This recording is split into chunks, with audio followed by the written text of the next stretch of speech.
பழமுதிர்ச்சோலை.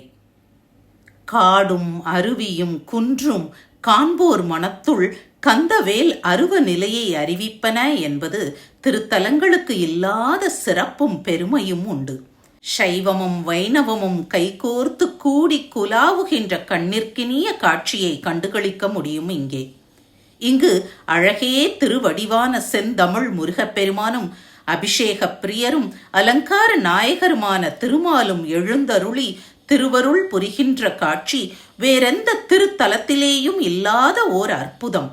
மாமனாகிய கார்மேக வண்ணனாகிய திருமாலும் மருமகனாகிய முருகனும் ஒரே திருத்தலத்தில் குடிக்கொண்டிருப்பது தனிச்சிறப்பு. ஹரியும் சிவனும் ஒன்று என்ற கிராமத்து மொழிக்கு ஒரு சாட்சியாக மூலவர்களே முன்னின்று காட்சி தருவது இங்குதான். நூபுர கங்கையே திருமாலின் திருச்சிலம்பிலிருந்து உற்பத்தியாகி அவர் அடியை வருடி வருகின்ற புண்ணிய நதியொன்று ஓடியதாக ஒரு புராண செய்தியும் கூறப்படுகிறது. அந்த நதிக்கரையில் இருந்த மாதவி மண்டபத்தில் அமர்ந்துதான் இளங்கோ அடிகள் சிலப்பதிகாரம் எழுதியதாகவும் ஒரு செவிவழி செய்தியும் இங்கு கேட்க முடிகின்றது. அறுபடை வீடுகளில் இத்தலம் 6வது படை வீடாகும்.